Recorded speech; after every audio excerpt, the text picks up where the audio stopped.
बंदों गुरुपद कंज कृपा सिंधु नर रूप हरि महामोहतम पुंज जासु वचन रवि कर निकर।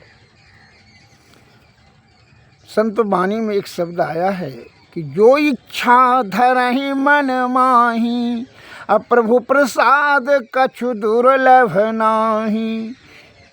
शुद्ध चित्त अगर आत्मा से पवित्र इच्छा रहेगा तो पवित्र चीज़ का ही प्राप्ति होगा, इसमें जरा भी संशय नहीं है। और अपवित्र जब विषय से आसक्त रहेगा, मन अहंकार विचार दूषित रहेगा, तो उसी के अनुरूप आपको फल मिलेगा। यह बात निश्चित आप समझ लीजिए। मैं एक उपमा आपको देता हूँ, जरा कथा को श्रवण करें। एक यात्री 1.5 वैशाख का दिन था, तपती हुई धूप में एक वृक्ष के निकट में बैठा। बड़ी जोर प्यास लगा, लेकिन इस बात का उसको जानकारी नहीं थी कि वह कल्प वृक्ष था। जो उस जगह कल्पना करता वही चीज़ की प्राप्ति हो जाती। वह यात्री ने कल्पना किया कि अगर यदि पानी मिल जाता तो बड़ा बढ़िया होता। तुरंत पानी मिल गया। पानी पी करके बोला अगर भोजन मिल जाता। मैंने विचार किया कि भोजन मिल जाता तो तुरंत भोजन आ गया, भोजन कर लिया। अब उसको आलस लगेगा। वो क्या कहता है, मन में विचार करता है कि अगर यदि तोशक तक क्या गलीचा मिल जाता तो बड़ा आराम से नींद इस जगह लेते हैं। तुरंत तोशक तक क्या गलीचा आ गया। अब उसको मन में यह बात का भय हो गया कि कहीं यह जगह पर भूत तो नहीं रहता है। बस भूत आ गया, गायत्री भूत आ गया, सही भूतावला गाछ है, अब तो भूत मार करके वो खा लेगा। उसको मार के खा लिया। एवं प्रकार से अपना मन के विचार से ही जो है उस जगह वह अपने आप को नाश करवा लिया। उसी प्रकार संत महात्मा लोग अनादि काल से कहते हैं कि मन के और अहंकार को नियंत्रण में रखिए। शुद्ध चित्त आत्मा से, चित्त और बुद्धि से कार्य कीजिए, विवेक से। यह बात मत भूलिए कि यह शरीर आने का एक ही मार्ग है, माँ का गर्भ होकर से ही आना होगा, और जाने का 1000 बहाना है, रास्ता है, मार्ग है। उसी प्रकार दुखों का अनेक कारण है, लाखों कारण है, और सुख का एक ही आधार है। जैसे काम क्रोध मद लोभ अहंकार ईर्षा राग द्वेष मोह इत्यादि, ये सभी दुख का कारण खड़ा करता है। अर्थात विषय के अंतर्गत में जो भी आप विचार करते हैं और जो भी कार्य करते हैं वह दुख ही दुख देगा। और सुख का एक ही आधार क्या है वह मैं बता रहा हूँ कि विषय से अनासक्त भाव हो जाना, अर्थात विषय का त्याग। अगर यदि विषय का त्याग कर दिया जाए पूर्ण रूपेण से, शुद्ध चित्त आत्मा से, दृढ़ संकल्प से, तो फिर आपको दुख का कोई प्रश्न ही नहीं है। फिर जीवन में आपको प्रकाश ही प्रकाश, सुख ही सुख है। विषय के अंदर रहेंगे तभी ना दुख होगा। हमको कुछ चाहिए ही नहीं। चाह गई चिंता मिटी मिटा मन का फेर, जिनको कछु न चाहिए वह साहुन का शेर। संत महात्मा भी कहते हैं। अतः विषय से जिसकी भाव ऊपर उठ गया, विषय से अनासक्ति हो गया, और विषय से जो आसक्ति होगा वो दुख के ओर ले जाएगा। और अनासक्ति जो हो जाएगा तो फिर आपको दुख होने का प्रश्न ही नहीं है। जिस प्रकार सूर्योदय होने से अंधकार का नाश हो जाता है, उसी प्रकार क्या होता है, विषय का परित्याग कर देने से आपको आनंद ही आनंद, या आनंद और परमानंद दोनों प्राप्ति हो जाएगा। जैसे आप कोई भी विषय में आकर करके, लोभ के विषय में आकर करके धन संचय करेंगे, खूबसूरती स्त्री का अगर यदि प्राप्ति हो जाए तो सुख हो जाएगा। तो ये क्षणभंगुर आनंद है जो कि ये दुखदायी हो जाएगा अनंतः। जैसे आपके आंख बंद कर देने से रात्रि का आगमन नहीं होगा, आपको भले अंधा कहेगा, जब तक कि सूर्य अस्त नहीं हो जाए तो फिर रात नहीं होगा। तो आप जो है चंद मन और अहंकार से विवश होकर करके उसी के आधार पर सोचते हैं कि इस चीज़ की प्राप्ति करेंगे, विषय के अंतर्गत में रह करके कि इस चीज़ की प्राप्ति करेंगे। रूप, रस, गंध, शब्द और स्पर्श, यह मूल आधार है। अब मन इसका मालिक है, मर्डर है, इसकी गति दे देता है मन, और मन हमेशा विषय की ओर धकेलता है।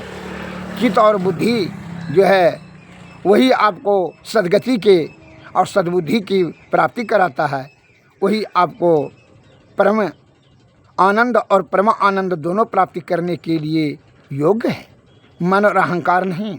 इसका यथाशीघ्र ही आप परित्याग कर दें, इसी में अक्लमंदी होगा। जिस प्रकार आप अपने अंदर में ही, पेट के अंदर में ही मल और मूत्र है, लेकिन उसका क्या करते हैं? परित्याग कर देते हैं, उससे कोई मोह नहीं रखते हैं। अगर यदि उसे मोह रख करके उसको रख लिया जाए, मल को रख लिया जाए, मूत्र को रख लिया जाए शरीर में, कितना विषाक्त होकर के कितना नाना प्रकार के रोग रूपी महादलदल में धकेल कर करके आपको जीवन का जो है तहस नहस कर देगा। उसी प्रकार मन और अहंकार का अगर यदि आप परित्याग नहीं करेंगे तो आपकी दुर्गति निश्चित है। उसी के कारण से आज अनादिकाल से यह जीव आत्मा 84 लाख योनि में परिभ्रमण करते आ रहा है, ऐसा संत महात्मा लोग कहते हैं। यही विचार को मैं दोहरा रहा हूँ। अतः शुद्ध चित्त आत्मा से, चित्त और बुद्धि से कार्य करें, तभी सुख और अनंत सुख की प्राप्ति होगी। सर्वप्रथम अभी भागती ही दौड़ में बहुत से जो विषय भोगी है आपको धन जमा करने के बारे में सलाह मशवरा देते हैं, लेकिन धन से विलासतापूर्ण वस्तुएं खरीदी जा सकती है, लेकिन सुख और आनंद नहीं। जैसे आप धन के प्रभाव से खूबसूरत स्त्री से शादी कर सकते हैं, लेकिन सुख वृज में है। 56 प्रकार का भोजन व्यवस्था कर सकते हैं धन के बल पर, लेकिन सुख आपको जठराग्नि भूख में है। उसी प्रकार आप गलीचा खरीद सकते हैं, लेकिन सुख आपको नींद में है। यह मत भूलिए कि सुख का परिभाषा अलग है। जो स्वस्थवान रहेंगे वही लौकिक दृष्टि से सुखी रहेंगे, और जो विषय से अनासक्त भाव जिनकी हो गई है वही अलौकिक और लौकिक दोनों दृष्टि से सुखीमान हो जाएंगे। इसमें जरा भी संदेह नहीं है। अतः आप देशवासियों से मेरा नम्र निवेदन है कि आदि संत महात्मा, ज्ञानी ध्यानी मुनि महात्माओं ने जो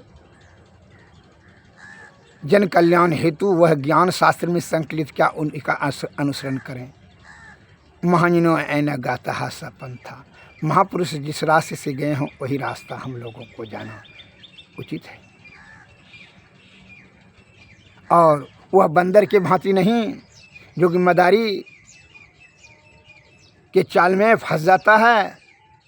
मदारी ने दिखा करके एक घड़ा गाड़ दिया वृक्ष के निकट, और उसमें 2-4 ठो 10 ठो 20 ठो सेब दे दिया। बंदरमा देख लिया सेब, वो सेब के लालच में उतरा और हाथ दे दिया घड़ा में, और घड़ा का मुंह छोटा था, वो कतनों खींचे तो छुटबे नहीं करे, खे करते रहते जो है वो जान रहा था कि विषय जो है मदारी आएगा हमको कैद करके ले जाएगा और नचाएगा छड़ी के बल पर।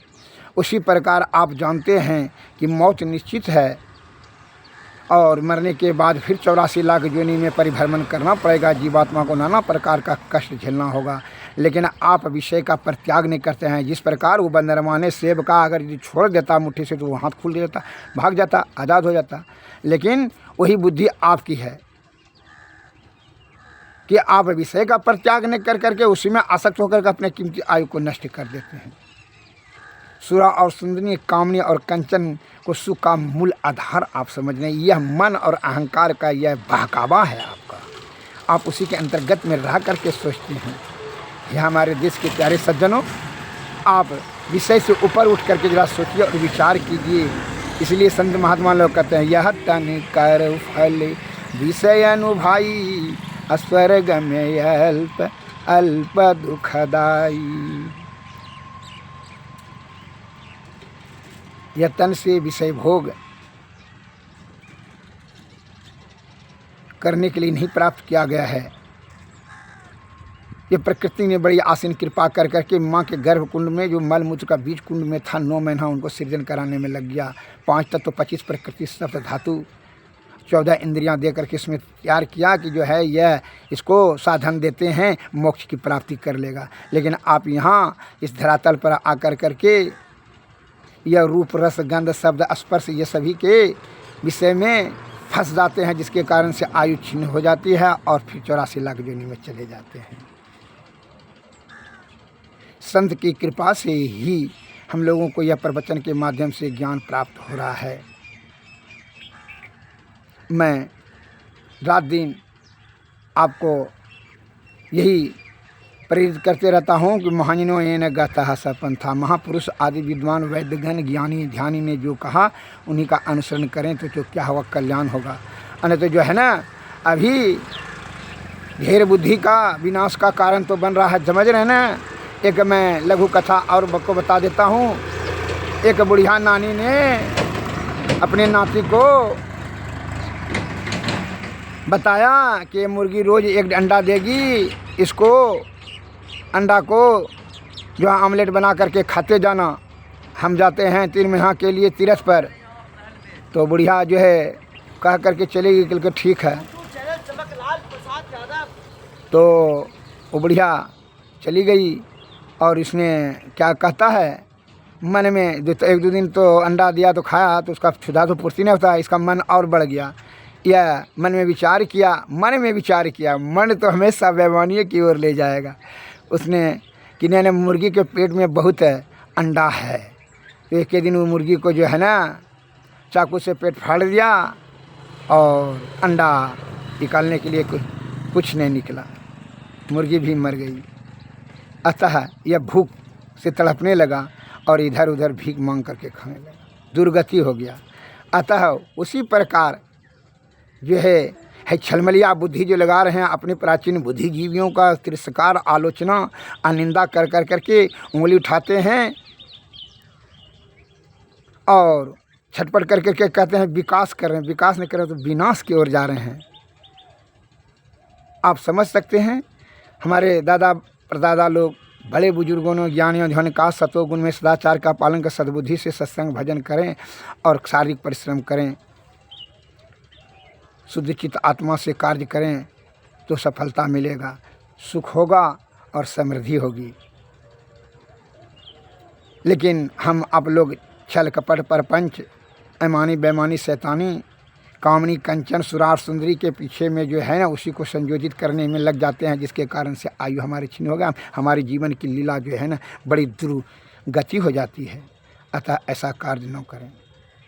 ऐसा कार्य करने से जो है ना आपकी आयु स्वस्थ छिन्न तो होवे करता है और आयु भी छिन्न हो जाता है। स्वास्थ्य, समय और संपत्ति, बहुत धन जमा कर लेते हैं छल कपट प्रमाण से, उससे क्या होगा, अंतिम क्या समय में क्या हो जाता है। सिकंदर ने बहुत जब मारपीट खून खतरा कर करके देश को देश जीत कर करके बहुत सोना चांदी जवाहर मोती जमा कर लिया, तो क्या हो गया, सुखीमान हो गया। मरने के समय में बहुत वह जार बेजार जो है बिलखते हुए रोकते हुए कहा सेना को, अरे हमारे माँ से भेंट करने का होता है। उनके वैद्य ने कहा कि अब एक सांस भी नहीं बढ़ाया जा सकता है हुजूर। वह मरने से पूर्व ही उसने बता दिया सेना को कि हमारा जो है ताबूत से हाथ खाली कर देना। यदि संदेश को संदेश जाएगा कि सिकंदर एक दिन दुनिया का मालिक था और आज मरने के समय में हाथ पसारे खाली था। हमारे गुरु महाराज भी कहते थे he who grab much hold less, जो बहुत चीज़ कान पाने का इच्छा करता है वह कुछ नहीं पा सकता है। माया मिले न राम अदोबधे गया प्राण, ना ईश्वर प्राप्ति कर सकता है ना माया। माया तो माया है, ये माया तो छाया है।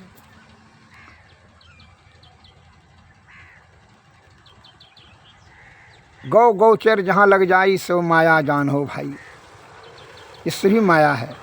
और माया के चक्कर में आप करके विषय के रूपी दलदल में फंस कर करके जीवात्मा को बड़ी भीषण कष्ट में डाल देते हैं। ऐसा न करें। सिकंदर ने दूसरा आदेश दिया कि इतना जघन अपराध करके, इतना मारपीट, खून, देश को कितना हत्या किए, ये सब करने से क्या लाभ हुआ है। ये कंकड़ पत्थर जमा किया, हीरा मोती जवाहर, हमरे जो है ना ताबूत जहाँ कब्र तक वहाँ पिछा देना, यह समझ में आ जाएगा देश को कि ये संपत्ति मरने के समय कोई काम नहीं आता है। ऐसा ही किया। और तीसरा आदेश दिया कि हकीम ही हमको कंधा दे। बहुत से सज्जन सोचते हैं कि पैसा के बल पर बढ़िया बढ़िया बड़ा बड़ा डॉक्टर से इलाज करे। तू डॉक्टर से इलाज क्या कराएगा रे? हकीम से ही वो कंधा दिलवाया कि जब तुम्हारा जो है अंतिम समय आएगा, कोई डॉक्टर और कोई धन संपत्ति बल बुद्धि सब कोई काम नहीं आएगा। इसलिए शुद्धचित आत्मा से शुद्ध चीज प्राप्ति करने का अर्थात जीते जी ही ईश्वर प्राप्ति करने के बारे में युक्ति प्राप्त करें। किससे? गुरु की कृपा से। और गुरु के शरण में जाएं, उन पूर्ण आस्था और पूर्ण विश्वास के साथ जो है उनका सेवा करें। इससे क्या होगा? युक्ति मिलेगा, युक्ति से भक्ति, भक्ति से तब मुक्ति। सदगुरु महाराज की जय। और एक बात मैं आपको यह भी बताना चाहता हूँ वैद्य होने के नाते कि constipation is main cause of all disease. कब्ज सभी रोगों का मूल कारण है। इसके निवारण करने के लिए आप क्या करेंगे? त्रिफला चूर्ण, त्रिकुटा चूर्ण और सनापत्ती, मेथी, इंदरजौ, अनिसोर, ये सभी दवाएं को कूट लेंगे। उसमें शुद्ध शंख भस्म, कौड़ी भस्म, शुद्ध फिटकरी और शुद्ध टंकन भस्म, सुहागा भस्म, ये सभी को मिला देंगे। मिला कर करके एक चुटकी प्रत्येक दिन सेवन करने से कब्ज न होगा, न गैस होगा, न जठराग्नि कमज़ोर होगा, न पेट में विषाणु कीटाणु होगा। नाना प्रकार के रोगों से आप बच जाएंगे। यही हमारी हार्दिक कामना है, यही हमारा ज्ञान है।